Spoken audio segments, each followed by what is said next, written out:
All right, so I'm Kundam Kadam from the Space Research Institute in Graz.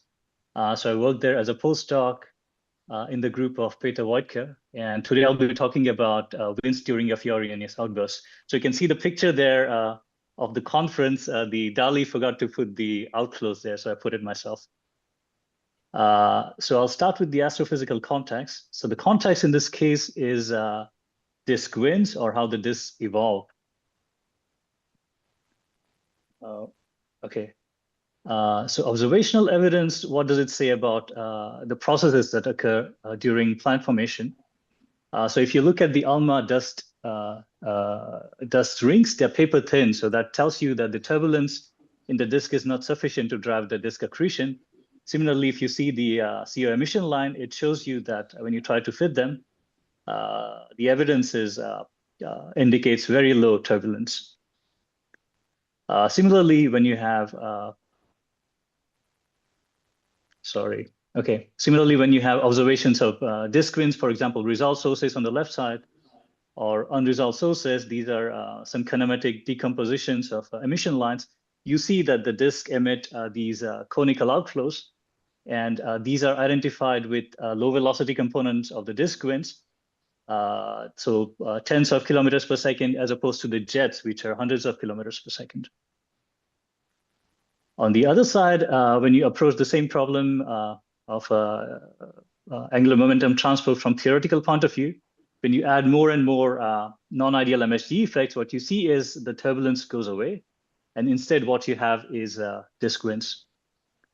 So what are these winds? In terms of mechanism, these are identified as magnetocentrifugal disk winds. So Bloodful and Payne in their 1982 paper, they had the similar sketch. So I don't have time to explain everything in detail, but you can identify them as a particle on a string analogy. Yeah? So up to the alpha surface, the particle goes along the magnetic field line, and then it circulates around the disk. And these are different from photoevaporative winds because they take away not only mass, but angular momentum. Yeah? And these are also distinct from jets, which are much faster and originate from the center of the accreting source. And there's an important parameter called lambda parameter, which is the ratio of the put point of the alpha surface to where the winds originate, because it controls several of the wind characteristics. Now, how significant are disk winds? Now, if you consider the mass ejection rate, it's of the order of 10 to the minus 5 or 10 to the minus 11 solar masses per year. And comparing with the accretion rate, it's almost of the same order of the accretion rate, yeah? So that means the wind should play a critical role in regulating the evolution of the disk, both in terms of the mass budget, for example, pebble flux required for planet formation, this dispersal, chemical composition, because different elements get differently entrained in the winds. And similarly, the angular momentum transport, yeah? So this size is affected, lifetime is affected, and everything has a crucial role in planet formation. In the early disk, what we think is these are not just a viscously evolving disk as the classical picture, but what you have vective. So the disk can shrink as they evolve. And then you have gravitational instability, especially in the early phases when the disk is more massive. And then you have more complications with cloud infall and so on. So the picture is more complicated. But what does that have to do with episodic accretion? Yeah. So the observational evidence suggests that there are some jets which show knotty structure, and that can be associated with the episodic accretion events. Yeah. So accretion is associated with these ejections. And Edward Vorobiev, he has showed that distribution of time spacing is consistent with the clump accretion in these disks. On the other hand, if you look at molecular outflows, so these are the extended outflows from the disk, you see that at least half of the FUors type systems show CO molecular outflows. And these are interpreted as these magnetocentrifugal winds, yeah, so low velocity, wide angle winds. But modeling these is not straightforward. Yeah, these can be also modeled with photoevaporative winds or infall. So the picture is, again, complicated. And these outflows surprisingly have lower velocity if you consider the energy arguments. And there's some evidence that fading after outbursts is associated with dusty winds. Yeah, so these winds contain somewhat more dust than regular outflows. Now, this brings us to the second part of the talk, which is modeling disk evolution. So what we have is a disk evolution model. So the code is FUors, so formation and evolution of star and its circumstellar disk. And the code is in 2 dimensions. Yeah, so it's in the plane of the disk. So it's a 2D code. The advantage is that you can evolve from the gravitational collapse phase of the starless cloud core to the dispersal of the disk. So the entire evolution is modeled. Disadvantage is that you lose some of the vertical information. Yeah. So we solve all the usual suspect equation for mass, momentum transport, energy transport, and so on. And the self-gravity of the gas is included. And there's coupled evolution of the dust. So that's two population of the dust. So it's similar to 2 poppy. You have dust friction, back reaction, and so on. We have turbulent viscosity with adaptive alpha formulation. So there's a dead zone forming at the center in the inner disk. And everything is connected with a coupled stellar evolution code in the center. We also have ideal MHD effects. So we solve the induction equation, but non-ideal MHD effects are too expensive. So we consider it in ideal MHD limits. And now we also have winds. Yeah, so these winds, so the prescription is based on insights gained from shearing box simulations. So here I'll explain how this prescription works. So in 2013, what he did was he conducted several shearing box simulations at different radii in a disk, and then connected them as fitting formulae.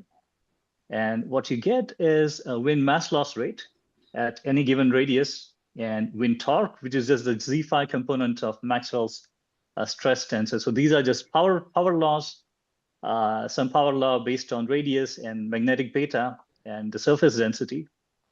But these laws are incomplete because they don't take into account, for example, evolution of the stellar mass, stellar luminosity, and so on.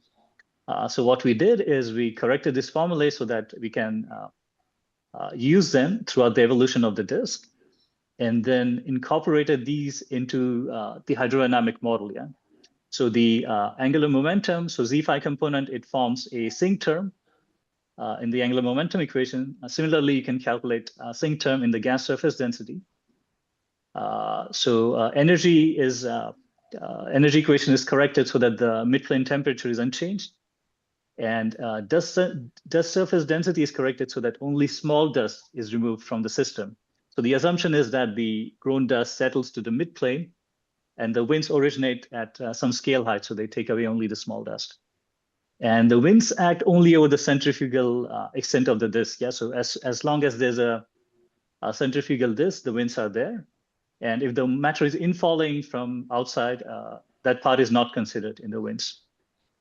So now we have all 3 angular momentum transport processes. We have gravitational instability because there's self-gravity.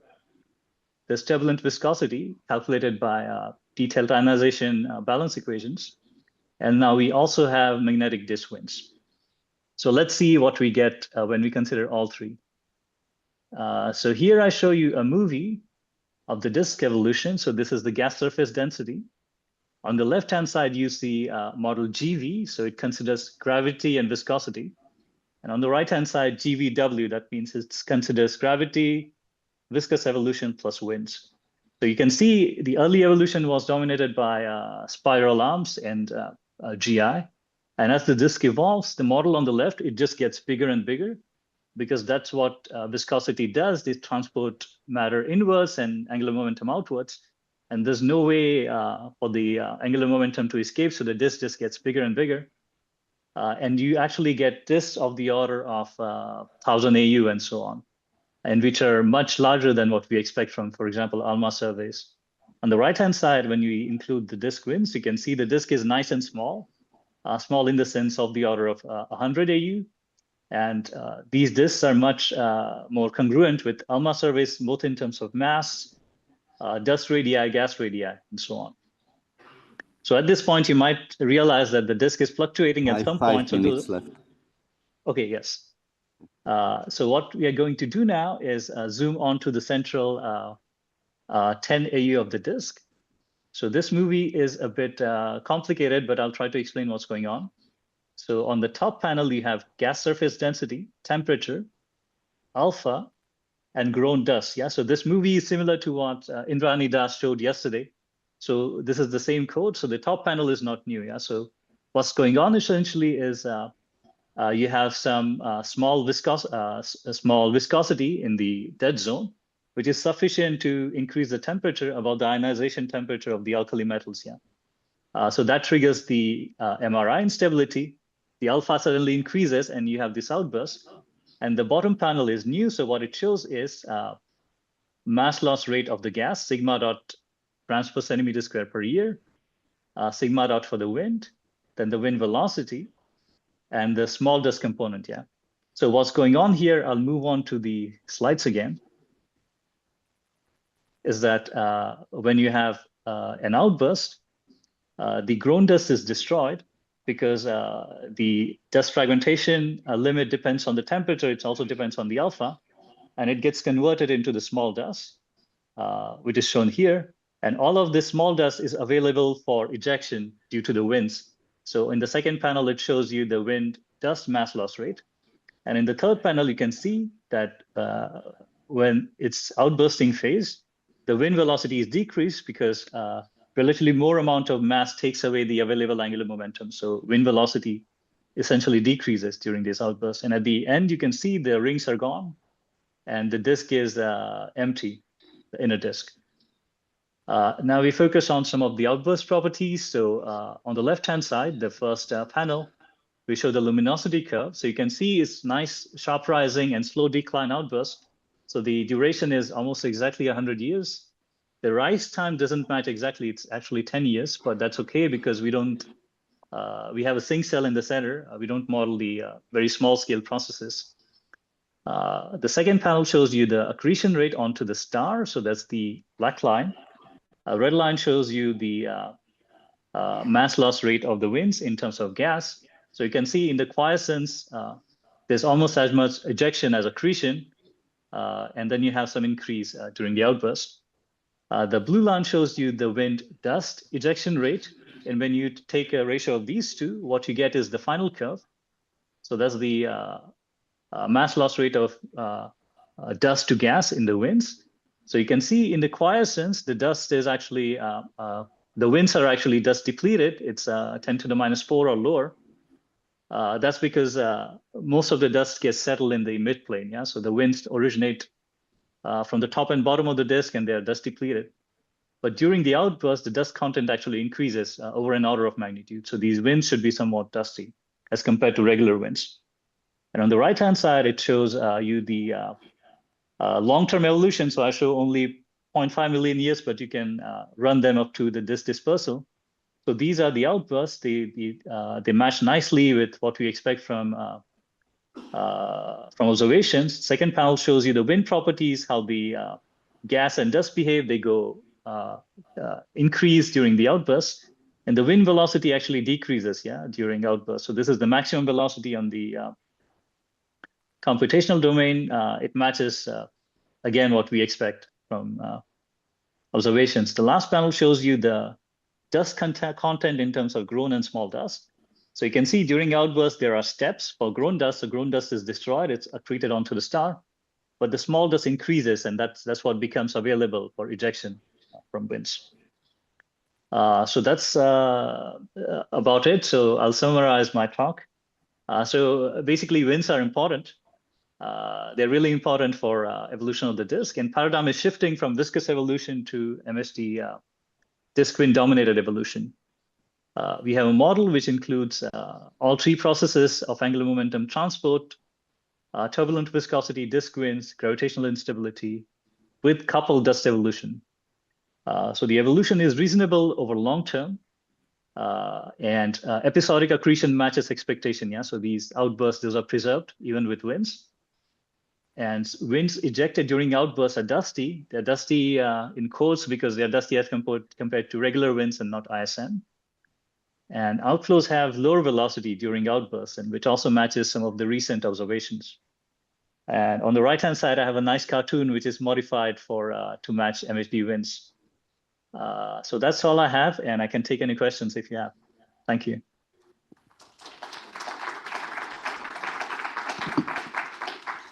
Thank you, Kundam, for this very, very nice talk. There are already, I see, questions. We can start there. Yes. Hey, thank you for the nice talk. I have a little question about the treatment of dust in your models. Yeah. So you're assuming something like 2 pi, right? So when the outburst begins, you're assuming like a change in fragmentation velocity, and the change in particle size is instantaneous, right? Yeah, exactly. Yeah. So as the temperature increases, A-frag changes, which lowers the fragmentation velocity. Yeah. Fragmentation size. Sorry. Yeah. Yeah. So because then the size decreases, you have a bigger entrainment of those smaller grains in the winds, right? Yeah. Yeah. Exactly. So I'm just curious because yesterday in my talk, if you followed it, I was showing how an outburst is pretty short and fragmentation takes a lot of time. There's a lot of time for dust to actually fragment. So how do you think it would impact your results if fragmentation was a bit slower and you wouldn't have this instantaneous change in particle size? Would it take like a longer outburst to have this entrainment, or how could it change the results? Okay, I'm really sorry I missed your talk, or yeah, because it's 5 hours shifted in the future. No worries. It's a tough question for you, no worries. Yeah, I think if it depends on the time scale. Yes, if the time scale is of the order of a few years or a few tens of years, we'll still see this dust evacuating. But if it's longer than 100 years, for example, the entire duration of the outburst, then we won't see those effects. Yeah, I'll need to see your work, actually. That's very important. Thank you. Okay, thank you. Lee? Microphone.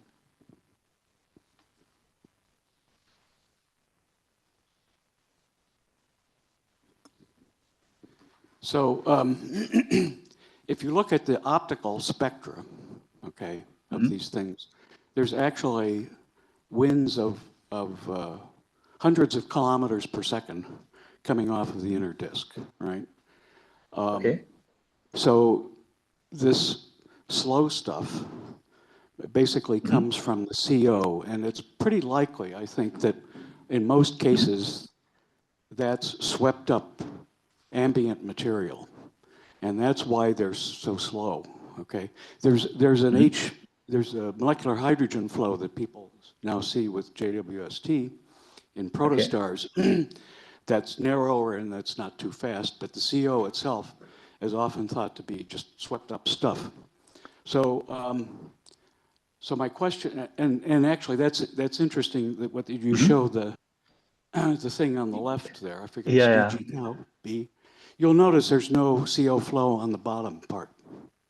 Okay. It's all one-sided, right? And so there's much more stuff on the top to sweep up than on the bottom. People argue that you can have one-sided flows, but it's kind of Occam's razor. So, all right, that's enough. But my question is, since you have a dusty wind, have you calculated how much optical depth there is in the wind and whether we should see extinction events? Yeah, actually, that's a very good question. So just answering your first part, so yeah, the interpretation is very difficult. So if that's actually entrained material or that actually takes away the angular momentum, so there's some evidence that they rotate. So that shouldn't be the entrained material, I assume. But in terms of optical depth, yeah, we are trying to make those calculations, some simple calculations of extinction. And then we can see if that matches what we see, for example, something like this, if the optical depth actually increases and whatnot, so extinction. So that's for future work. I'm still working on this paper. Okay, thank you. That would have been my question anyway, the extinction. We have still time for 1 or 2 short questions. Young generation. Hi. So maybe I missed that, but do you take photoevaporative mass loss into account in your models? Yeah, that's a good question. So photoevaporative is not taken into account, but I read some of the bias paper from 2016. So they say, well, these processes are not exactly independent of each other. So we should consider them as some combined effect of some winds which take away angular momentum and some don't take away. So these processes exist simultaneously. And the prescription that I use, it's basically a combination of photoevaporation plus MHD disk winds, if that makes sense. Thank you. Okay, thank you Okay, very so much they for call them participating. magneto photoevaporative winds or something. I think Bai has a paper in 2016 which argues that. Yeah. Thank you. Unfortunately, we need to go further for the next talk. That's Jenny Keller. Okay. Yeah, let's. Thank you.